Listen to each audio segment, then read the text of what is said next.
Still starting. You're Still live. starting. You're live on my side. It's crazy. All right. It's I'm going to start recording. Upload the Dropbox. Hey, folks. Welcome to the BAMF podcast. I'm your host, Mike Lafferty. This is coffee number 5 in the last 3 hours. So I might be a little more intense than usual, but usual is pretty flatline. So, maybe it evens out. Today, we're not having a game because a couple of our players are MIA. Nick Garber is MIA, and Aid is apparently working on lady friend action. Can you guys hear me? Well, you're so cool. I thought you were an Easter Island statue there for a second, man. I thought maybe I had lost video signal. Can you hear me? Yes, we can. All right. I can't hear Walt. Can anyone else hear Walt? Yes, I can hear Walt, and he sounds amazing. All right. He does. He's got a silky berry white voice. He does. It's amazing he hasn't gone into audiobook recording. Now, I can occasionally see Alice laughing, but I can't hear Alice's... Alice, are you there? Okay, she's got. This is the high quality that we get on the BAMF podcast. This is the scintillating entertaining. Did that work? Yeah, it Fantastic. Is. Hi. Hey, so this is our We're Not at Gencon podcast. We're just going to talk about pop culture and gaming. And Brandon, you had a gaming thing you want to talk about, if I'm not mistaken, the new Marvel Miniatures game. Oh, the article that I saw out of Gen Con is all that I've gotten on it. But apparently there is a not HeroClix, but a Marvel game that is coming out that will be, there's going to be a box starter set for it that will have, probably I saw Iron Man and like Ultron and such like that. So, movie Avengers type people in it. And then they're also going to be doing scenery for it. The way that the pictures looked, it looks like they're going to be producing 3D scenery for it, things that you can interact with and use in the game, which I thought was super cool. So if you're Hulk, you can pick up the train and, beat somebody to death with it.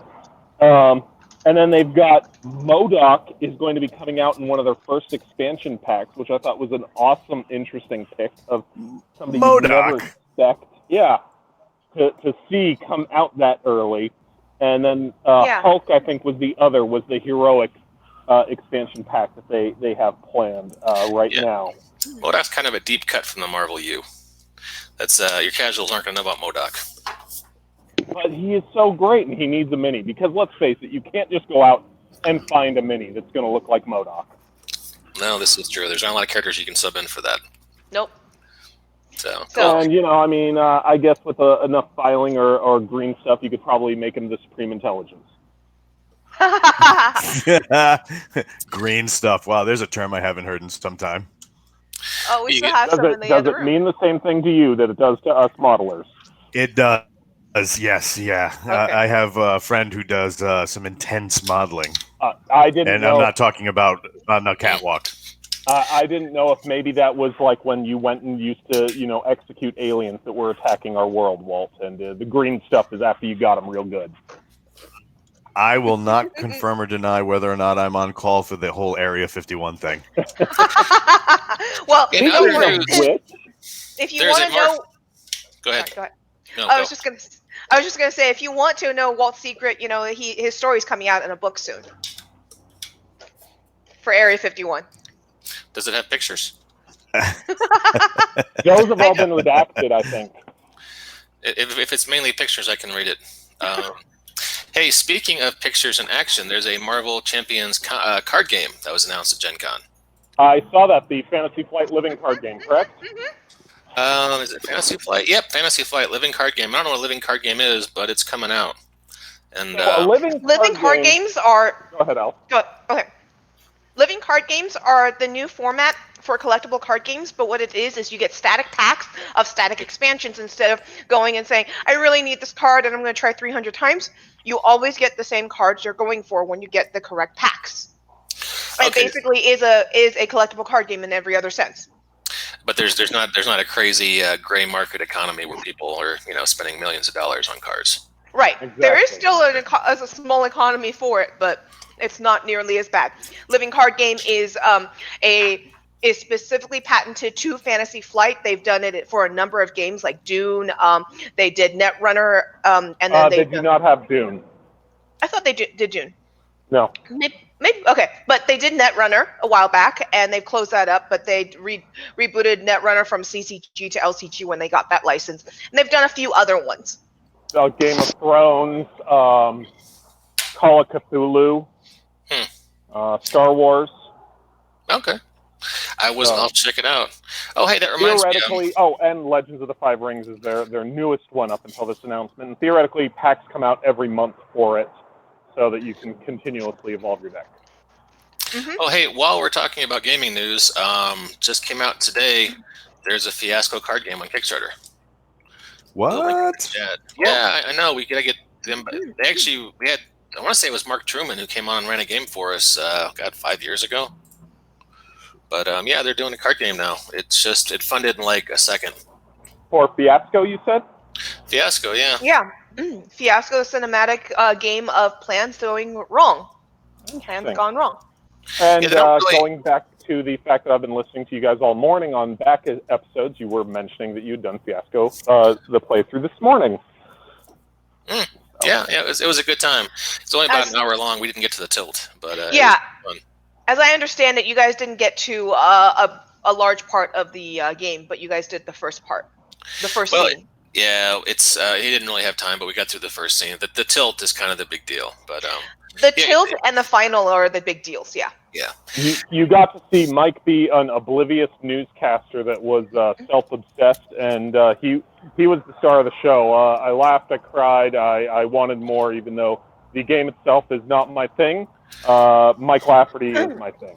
Well, okay. So I know Brandon hasn't actually played it. Well, and did the two of you only play that 1 hour? Yeah, that's it for me.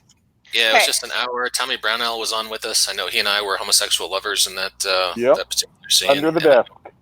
Under the desk. Yeah, that happened. I've played 4 full games of it, 2 additional games that people didn't have time to quite finish. I gotta say, Fiasco's not my thing. I will be very clear that I'll play it with the right group and maybe I'll enjoy it, but in the 6 times or so that I've played it, Fiasco is not my thing. I understand it can get kind of mean in the second half. Well, in the second half it does. It becomes a very PvP thing because you're like trying to shunt specific dice to everybody else. And for me, the way that I was role-playing all 6 games was I was role-playing to the way that the game was designed. I was role-playing my character without actively trying to screw people. And it's not because I'm not competitive. I'm really competitive in certain games, in competitive games. But I don't feel like the way that I saw a lot of people do it when I was role-playing with them, they were screwing people by not playing their character, by trying to basically do whatever, set up any situation that worked that wasn't necessarily in character for them. And if I was in a situation that would send a die somewhere, I would send it because it was in character. And so to me, it was, I think that it doesn't mix well with the way that I like to play a role-playing game. I like heavy systems. I like to be very challenged, but screwing somebody over actively reads too much of diplomacy to me, and that's the one board game I won't play.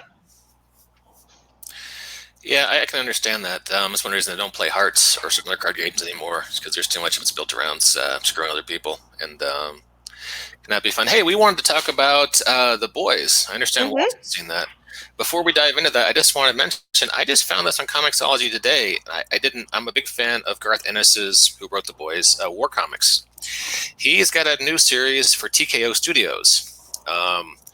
Just came out this year. He's doing a series about a female Russian sniper squad in World War II called Sarah. You can get the first issue for free on Comixology. I hadn't heard anything about this. I'm surprised it's so under the radar. Anyway, Walt, what do you think about The Boys? Oh my God, I love The Boys. I read the comics many moons ago, way back, and I gotta say, as far as like hanging with the comics, they've done that, but also some of the changes they've made, I'm also cool with. So I mean, there's a lot to love about this. Oh God, now his name's going to escape me. Judge Dredd playing Butcher. Mm-hmm. He's Sylvester Stallone's in it? no. Yes, Sylvester Stallone's in No, it. I know exactly what you're talking about, and he's actually the actor that makes me really want to go and watch the show. Carl my Urban. God, Carl Urban. Carl Urban. I There we should go. know that because he's like in a power couple with like one of my other favorite actresses, Katie Sackhoff. Who has But- a TV show on Netflix? Yes, which is it got panned in the reviews, but I've been watching it with my wife, and we love it. It's very intense. Okay. But The Boys, absolutely fantastic. I mean, and as with all our shows, this might contain spoilers. So if you haven't watched The Boys and are planning on doing it, then for God's sakes, fast forward like 5 minutes. But like, I can't find the fast forward button. it's right under the kick wall out button.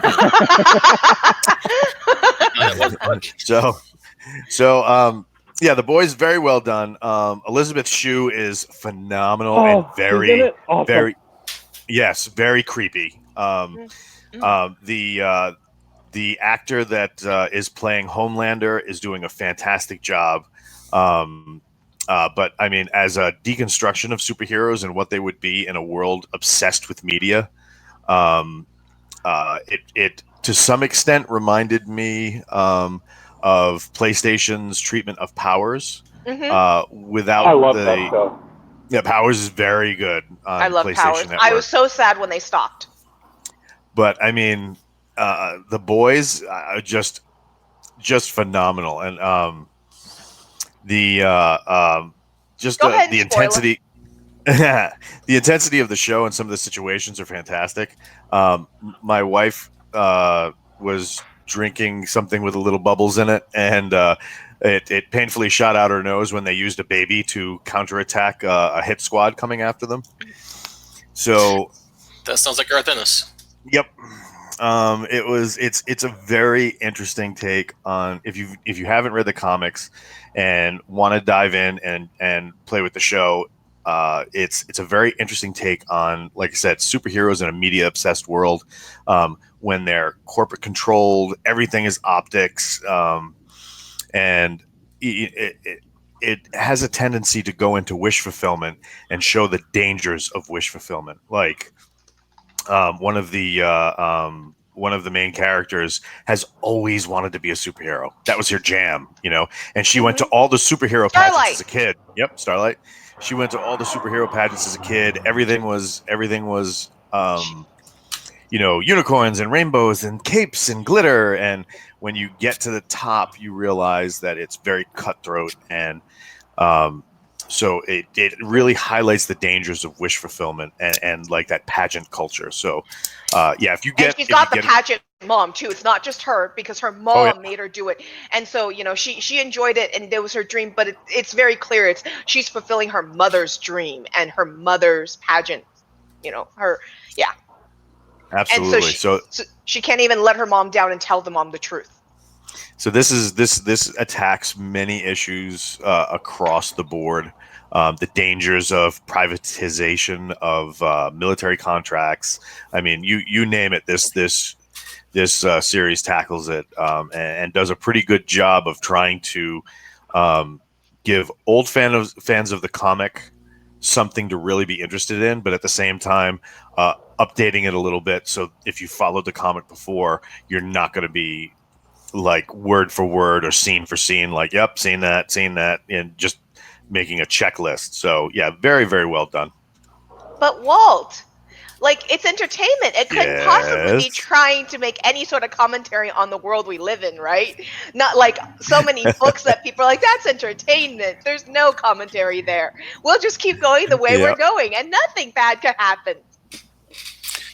Yeah. But the upside too is that they're not, a lot of people have been dumping on things like Supergirl, which are like just blatantly like, this is how you should think because I'm Supergirl and we have this show. It's not like that. It's when it tackles those issues, it does it within the confines of the show. Taking a discussion rather than a preach.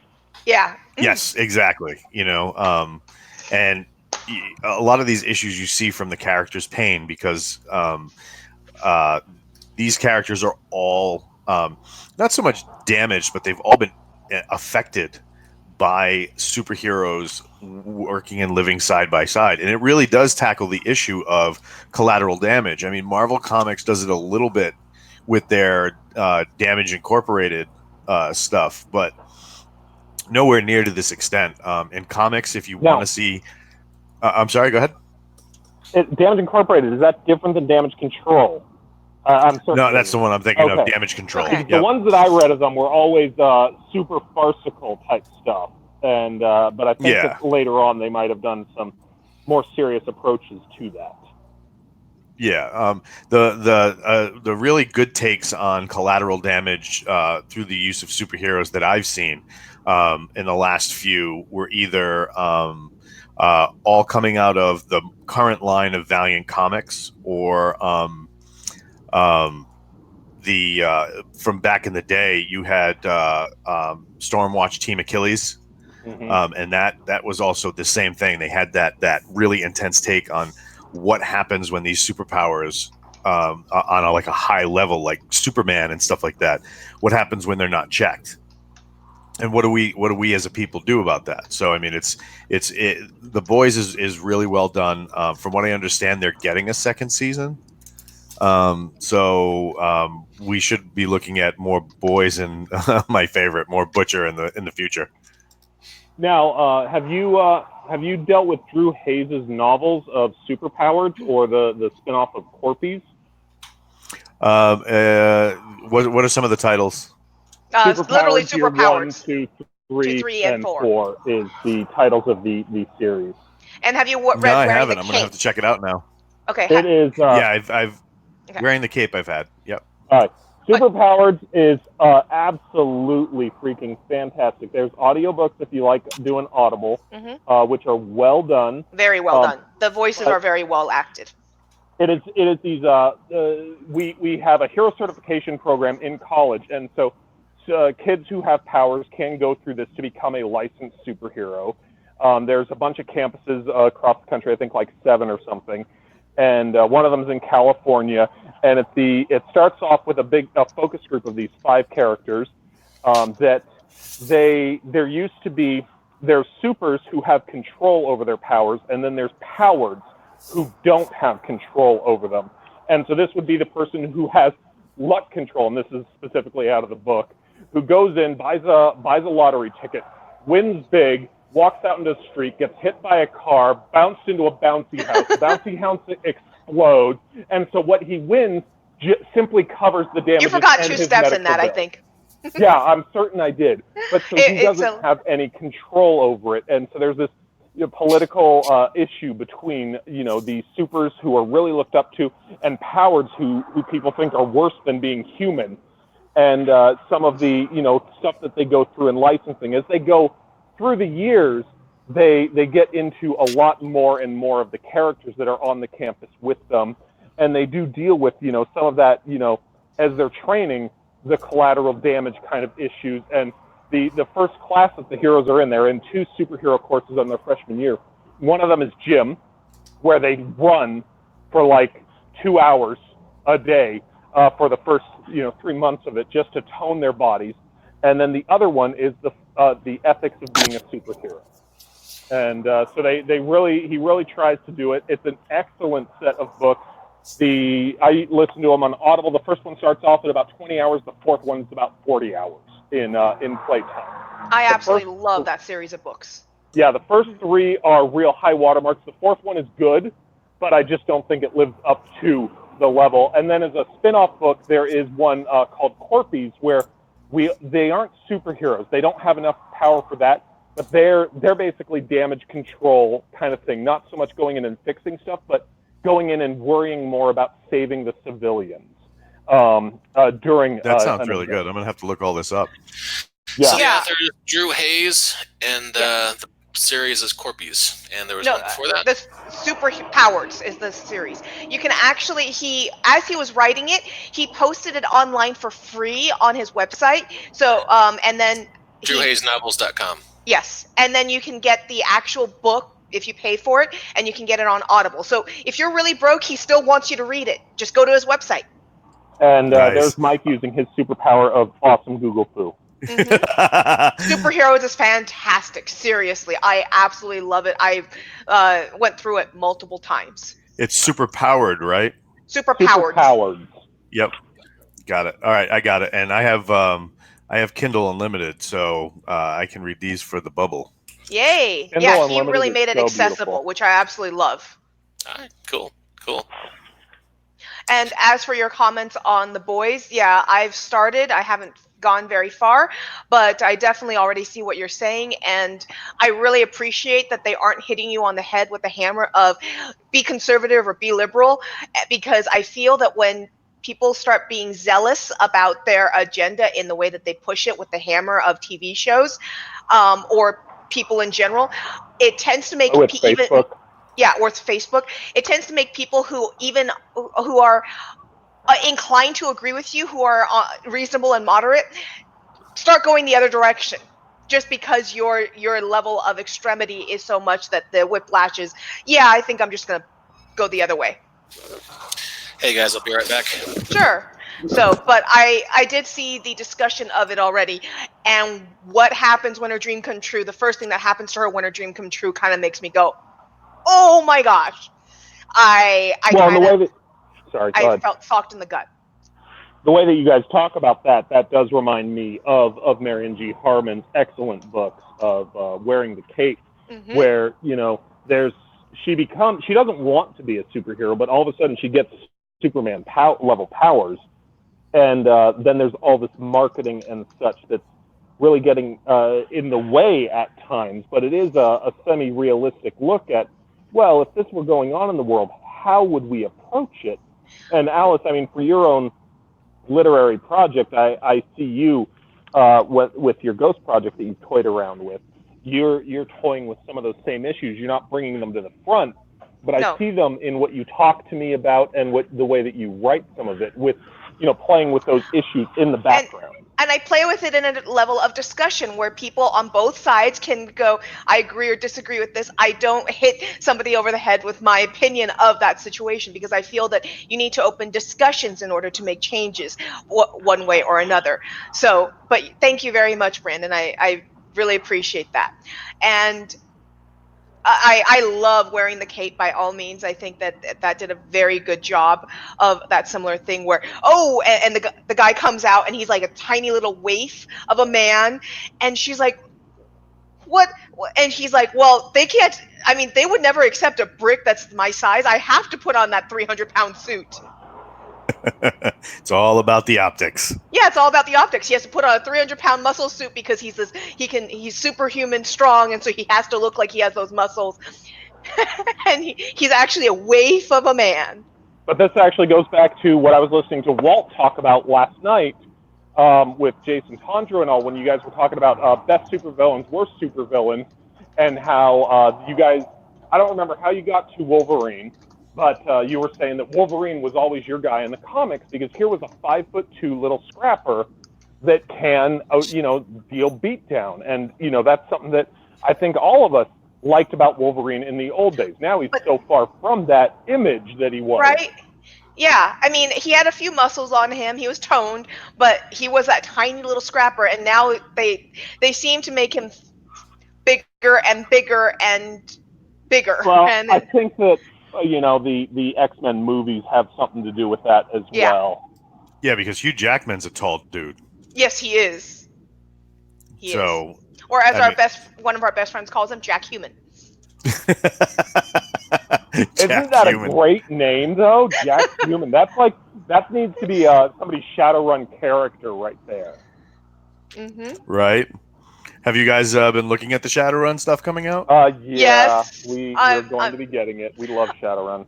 I love Shadowrun, though I gotta say, I'm a little grognard on Short and Gnome, because after third edition, I felt that they started making changes in directions on and off that I'm like, yeah, I think I'd just rather stick with third edition in some ways, because in fourth edition, they took away a lot of the 80s jack-in and that 80s vibe of what cyberpunk is. And then in 5th edition, they put a bunch of it back, but then they changed other stuff, toyed with it. So I'm a little grognardy. I'll be very honest with you, chummer. Nice.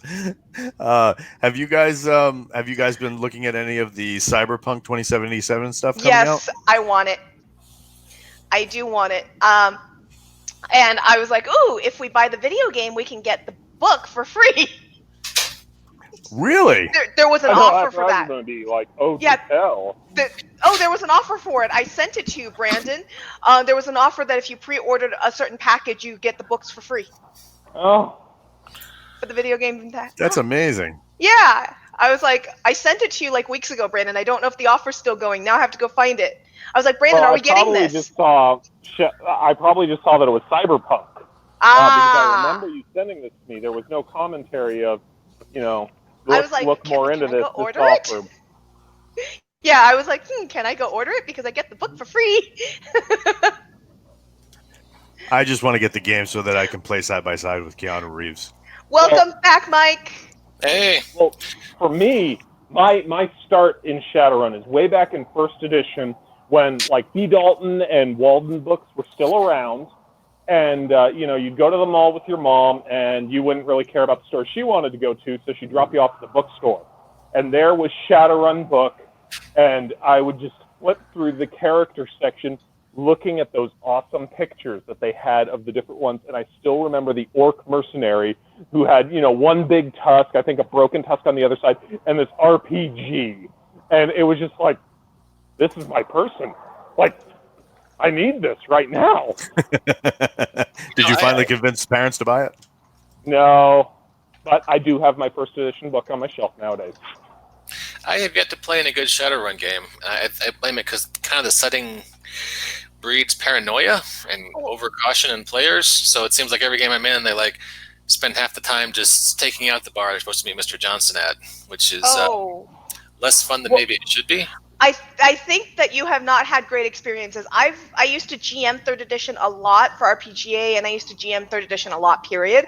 And I find that the way that I've GM'd it, I have good responses from people. And I'm always told that I GM it differently than the way that the majority of people run it. And I'm like, oh, really? But Brandon and I have always run it with the idea that you're people that are, down on your luck, but you're still heroes. You're still, so you don't have an identity anymore because you got screwed by the big man. But a bunch of you have these goals like, I'm trying to make this money so that my sister can get a surgery. I'm trying to make this money so my mother and I can run away to an island and actually live a life. So there are heroic motivations in your backstory. I'm trying to get this money so I can buy bigger guns. But there are a lot of stories are about how you want to make this money so you can retire to improve those that you love, the lives of those that you love that all got screwed with you. And so you do have a conscience. And if you read the Shadowrun books, those characters, they have a couple really merc ones, but there are ones that really have this heroic motivation of, I don't want to be doing this forever. And I do care about things. There are things that I care about, and it shows that. And I think that that's the important way to run it.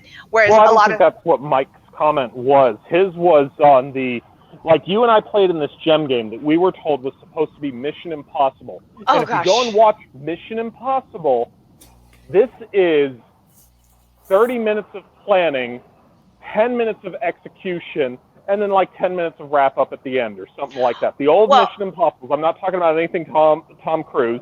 I know the TV shows. I still watch them. But Alice and I were playing it because we were playing it like Mission Impossible, and everybody looked at us and they're like, "What? Why are you guys thinking about this stuff? And like, aren't we just supposed to run in and gun?" And like, that's more Shadowrun. You come up with a plan, but it should be a loose plan, It's the old. The plans in Shadowrun are much more like the way that military people talk about it. You come up with a plan, and then you expect it to go foobar.